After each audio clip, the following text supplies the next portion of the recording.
Everywhere right now, men who shower women with gifts are being criticized. It doesn't matter if it's iPhones, flowers, or anything else. But men still continue to do it, especially at the moment when a woman starts to leave or rejects them. The question is, why do they do it? Are they unaware? Most are aware, or at least suspect. So what motivates them then? Primarily, these are people who believe in miracles. And a man who starts showering a woman with gifts knows he's wrong. He knows it won't lead anywhere. But he still believes and hopes that this time it will be different. How many men, who at first glance are handsome, and everything in their life is great, everything has worked out. That is, a person who can afford anything, essentially, without even thinking twice, can buy a car for 5 or 10 million. Things like that, you understand. And they had everything in relationships. They chose whoever they wanted. Very often, when a crisis situation arose, they couldn't find peace. It was hard and difficult for them. And when a woman also left him on top of everything else, and it hurts to fall when you've climbed high. If you haven't climbed, well, what's it to you to fall from 2 steps? When you've climbed high, it hurts even more when a woman leaves at that moment too. Not everyone can handle it, not everyone. What's the solution? It might sound wrong, but you'll understand what I mean. On a computer, there's an option like a backup. In this case, it's a system rollback. Many files you haven't saved might be erased, but there's a saved version you can always return to. I suggest we do the same thing. I believe a person should have a certain value. I'll give an example. Everyone's can be different. If you take, say, a religious and faithful person, they have a certain foundation and value that cannot be taken away. It doesn't depend on external factors, events, or circumstances. A woman left, lost a multi-million-dollar business, and the fall is from high up. And still, he has something that cannot be taken away. This foundation must be in everyone, and only with such a scenario will you not break in a crisis situation. Relationships only exist on your terms, no other way. That is, if they are not met, these relationships no longer exist. Very often, everything is wrapped up very nicely, like, well, relationships require compromises. It's the only way for everyone to be happy. You've already been deceived. This is the wiring of a herbivore who thinks that way. What is compromise in a woman's understanding? It's an option and opportunity and permissibility to assert rights and do what you don't like, which is called by this word compromise. No, no, no. What is compromise for me? For example, for me, compromise is when, in a given situation, I can theoretically, yes, I can yield, I can concede, or I can choose not to. That's what's most important for a man. I can choose not to. It depends on me. I control it. If your situation is different, the conclusions are obvious. I want to emphasize that understanding this, you hear it now, you might nod your head, but that's not enough. It's necessary to integrate these rules into yourself and live with them. Well, and in various relationships, and in dating, when it becomes your inner nature, that's how the attitude will be. Right now you might force yourself, that's normal. Later, it will manifest genuinely. To all questions from men, well, a woman earns more. What to do? I mean, how bad is it? I suggest thinking like a predator. The point is, okay, she earns more, so what? Are you sad? Does it bother you, or does it create discomfort, or what's happening? Okay, even if that's the case, what does a predator do? If he's uncomfortable, he solves the problem by any means necessary. That is, for a predator, it's normal, he doesn't care who earns how much, it's fine, he doesn't have complexes. And if he earns, let's say, less, but for him it's unnatural, he finds what he needs. So, there won't be these relationships, so he won't consider it at the initial stage. That's it. There's no problem here. You understand? That is, it requires a winner's mindset that finds optimal solutions. But there are cases when a man is not ready for this, doesn't want it. Yes, that happens too. And it turns out that by a wave of a magic wand, by snapping your fingers, it's impossible to evolve from a herbivore firmware to the level of a predator, brick by brick. That's the only way to build the very foundation that each of us needs. What am I talking about? You wanted to meet someone, but you didn't approach. It's not about whether you needed to. You had that desire and you gave up. Or you started texting, met a girl online, you started being pushy, you lost. Or you went on a few dates, 3 dates, she dumps you, you sit for a month, suffering, agonizing, and it turns out that he lost and he didn't lose to her.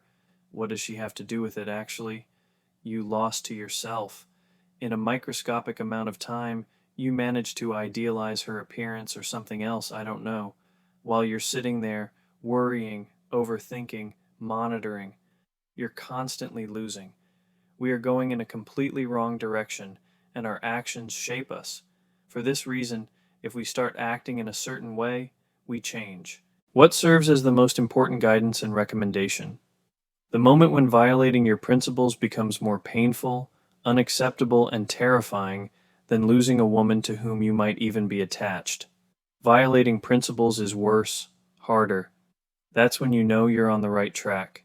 This means that now you should move in this direction, and many problems, supposedly problems in relationships with women, will resolve themselves. This is the first step. You need to start with this, exactly with this, and not with questions about how to manipulate and all the rest. It's meaningless if you haven't taken this initial step. The beauty of modern women destroys the psyche and destinies of men, believe me, and you are no exception. After all, the main place where beautiful girls congregate is social networks. Insta stars gain followers and likes using a simple formula: less clothing, even less, and more silicone, and millions of hearts fly in. The harm from such content is not obvious at first glance. It's just pictures, right? Yes, that would be true if our brain truly distinguished pixels on a display from real life. Of course, consciously a person understands where photos are and where the real world is, but the body reacts to Instagram as reality. That is, hormones are released and positive reinforcement is formed. When you daily look at revealing photos of women in such specific poses, with a provocative appearance, with such a facial expression, you form precisely that ideal of a woman in your mind. It's roughly the same story with adult films. A beautiful and emotional picture teaches that everything should be exactly as it is on the screen. This happens due to the production of dopamine, a neurotransmitter that brings a pleasant sensation of a future reward. The function of dopamine is to motivate a person to actions that help them survive, to eat or to procreate. Every success, that is, every instance of pleasure, is recorded in our consciousness as a correct action, and then the possibility of repeating this event causes us a pleasant excitement. A simple example: red apples are ripe and sweet, so when we see trees with red fruits in the distance, say, an ancient human, he rejoiced at the opportunity to eat them, became motivated, and ran to the apple tree, overcoming ravines, snags, and obstacles. And the more inviting the image before you, the more dopamine, and consequently, the more motivation to run after that image. And the sensations obtained from Instagram or adult movies are not fruits that carry nutritional value. However, the brain, through hormones, registers these impressions as real. At the same time, the level of, let's say, ripeness of Insta females is the same as if those very apples were made of pure sugar. Therefore, looking at them, you get a lot of dopamine and pleasure. Problems begin when you encounter reality. You actually have inflated expectations. That is, your brain is accustomed to women with provocative appearances. What does this lead to? Inevitably to disappointment. In life, there is no Photoshop and ideal camera angles, so in live communication, the motivation hormone drops below normal, and a feeling of emptiness and apathy appears. If you are a sensible guy and want to choose a respectable woman, you start facing difficulties. A suitable girl doesn't fit your image of attractiveness.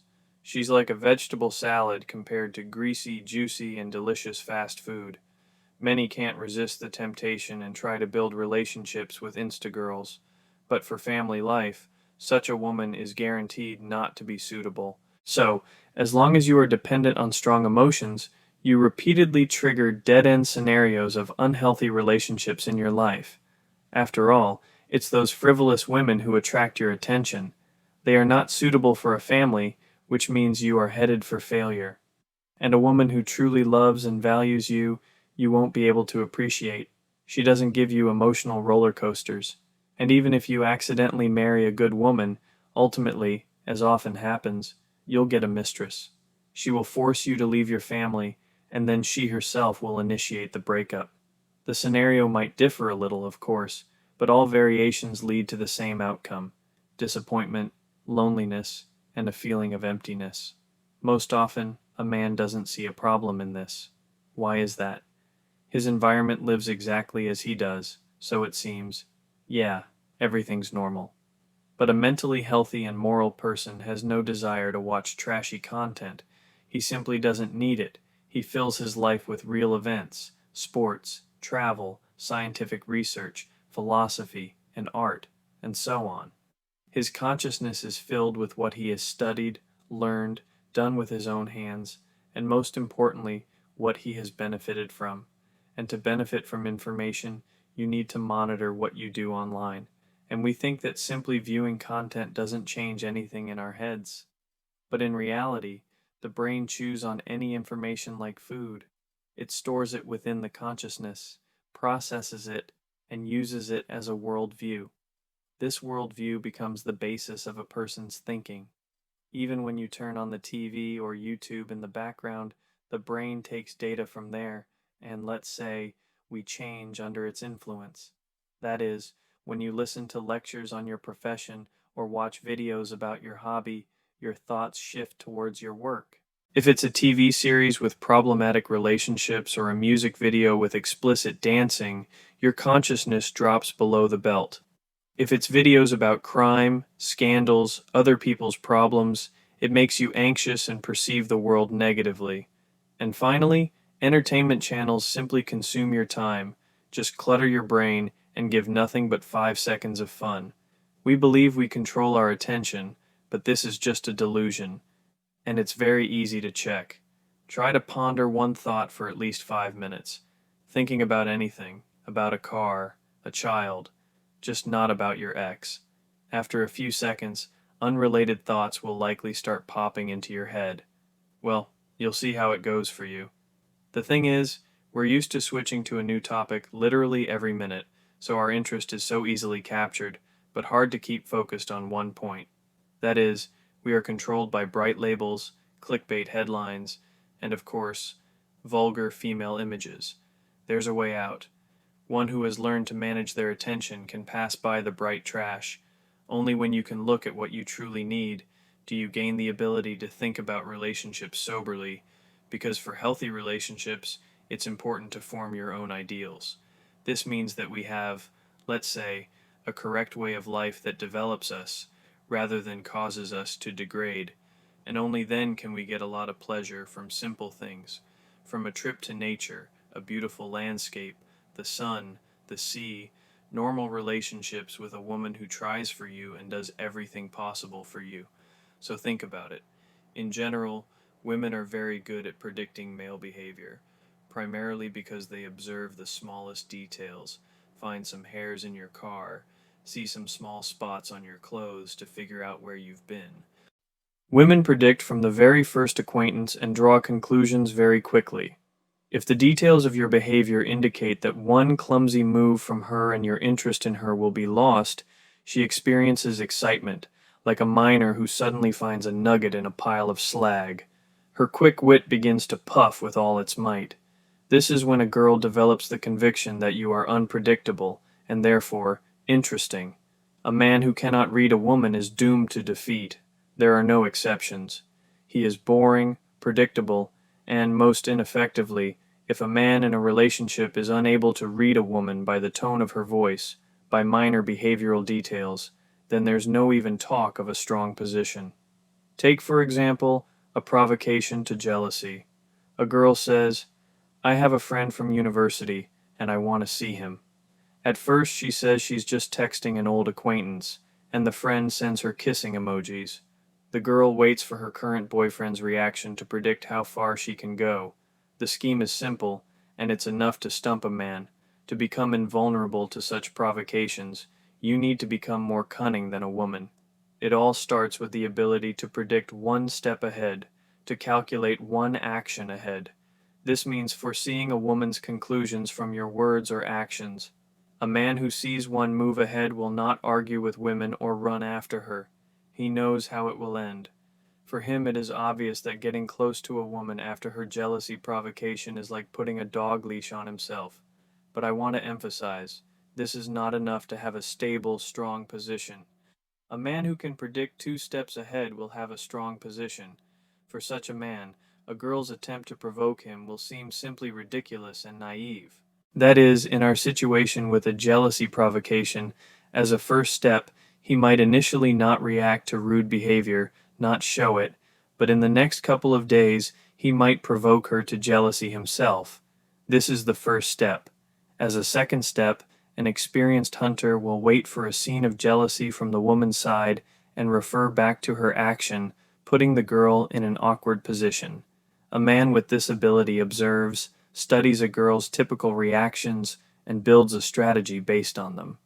This is very similar to a sports match, where an athlete first notices the opponent's usual combinations, waits for the moment to block, and immediately delivers a counterattack that is highly likely to send the opponent to the mat. How do you learn to predict a girl? Before you predict other people, you should learn to predict your own daily reactions. Notice how marketers calculate you.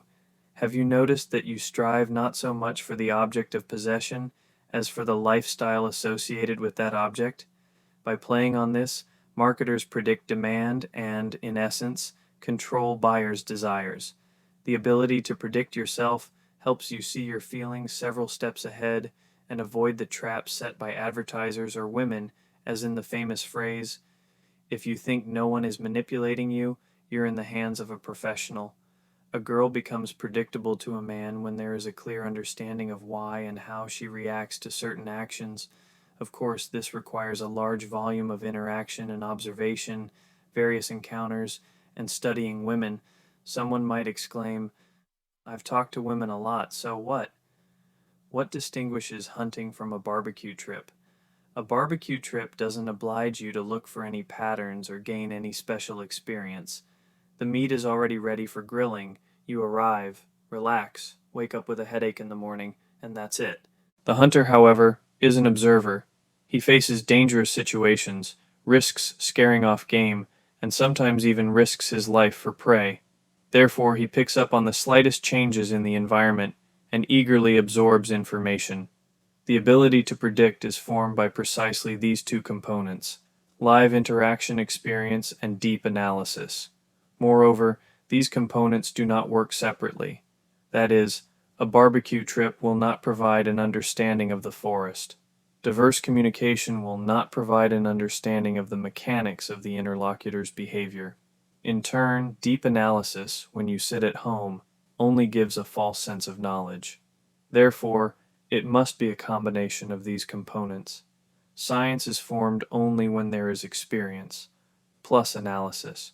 What belongs to the masculine principle? It is the pursuit of a goal, readiness for action, aggression in overcoming obstacles.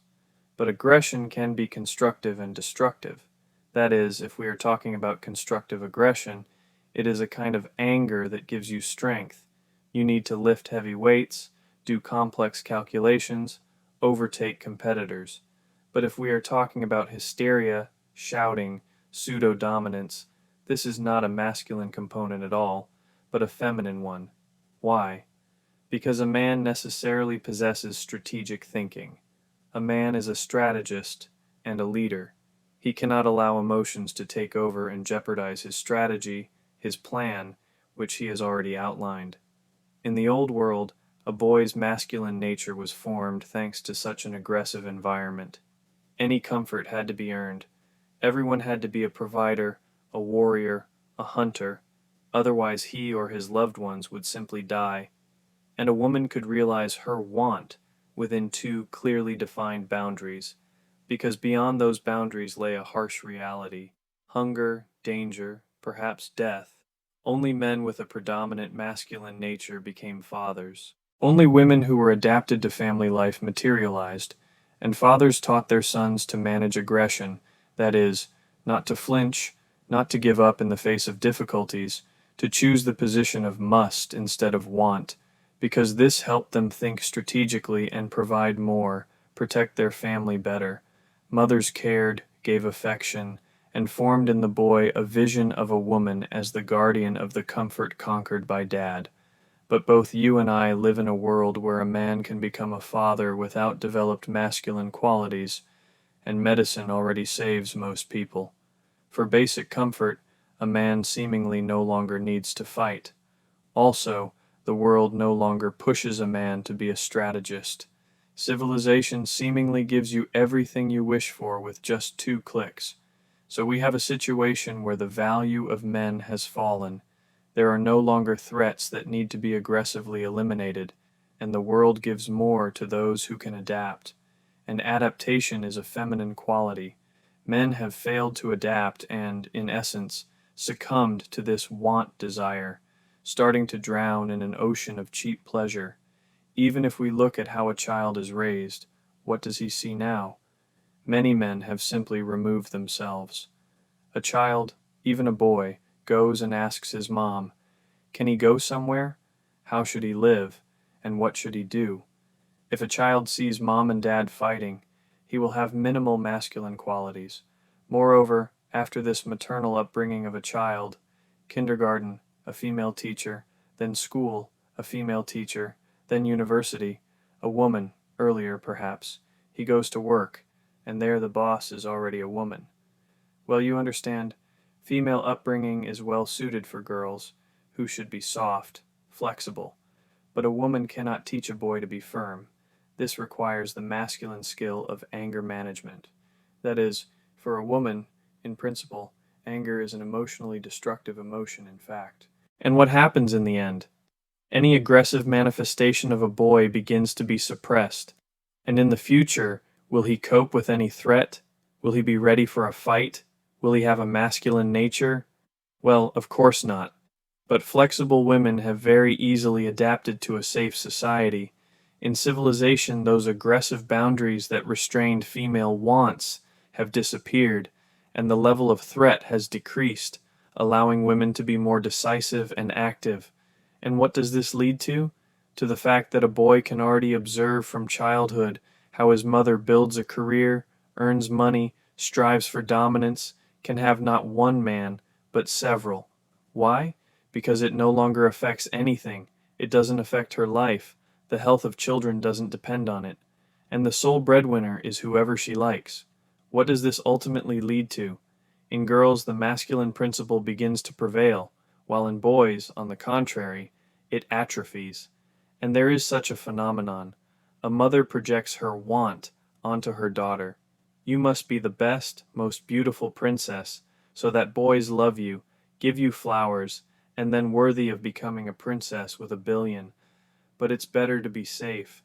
Perhaps princes are scarce these days, dying out. It's better to also learn how to achieve all this independently.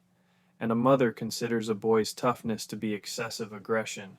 That is, she tells him that he must yield to girls, you must indulge girls, he must care and protect a girl must be loved. Yes, that is, it's initially, you automatically must treat her like a certain crystal vase, and despite everything, well, just because that's how it is. If in this situation, dad tries to intervene, mom will respond, do you want to raise some aggressive savage? And most dads here back down because they don't want to sacrifice today's comfort for the fatherly duty of raising a man. And only a few fight this modern threat on the front lines, maintaining the status of patriarchs. Well, let's say a tiny number of fathers can teach lessons of masculine must. So in modern society, only you yourself can regulate, so to speak, the proportion of feminine and masculine principles within yourself. No one will help you with this. List what happens when a man is guided by his inner woman. First, a man cannot control his own emotions. He is hypersensitive, suffers from mood swings. Furthermore, a man makes decisions in quotes, without thinking 2 steps ahead. That is, he takes his current emotional state as a basis, meaning in reality, this is the motto, I want. So, I want. But what next? There's no thought. Furthermore, he doesn't have specific goals, upon achieving which he takes specific actions. And I would also add, he romanticizes relationships, idealizes women, and therefore, in reality, learns to humiliate himself immediately after she leaves him. What's the alternative for such a man? Well, he won't like it. He'll have to admit to himself that he has a feminine core, and understand that despite having a beard, a big car, and 4 decades behind him, he still hasn't become a man. This thought will lead him to understand that everything needs to be reconfigured. He'll realize the necessity of cultivating masculine qualities within himself that he doesn't possess. Faced with such a prospect, most will want to run away without looking back and search for an easier path. Is it possible to change the proportion of feminine and masculine principles within oneself? Of course, but this only happens in extremely stressful situations. That is, these are situations where a hypertrophied feminine core simply cannot survive. Either you bring everything into balance, or you break forever.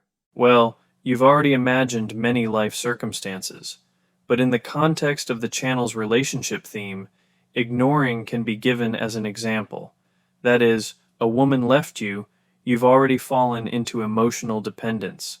Either you return to the masculine principle and put an end to it instead of the emotional, I want her back at all costs, and accept the honest fact, she left. Or you remain vulnerable, tormented by emotions, and look for an excuse why you need to run to her with flowers yet again. I want you to hear this. The world will no longer make you a man just like that. That is, you need to work on yourself. The masculine principle requires toughness in thoughts and actions. A woman with masculine qualities will never be a good life partner, and a man with a feminine core will not only never be able to assume the role of leader and a strong position in a relationship.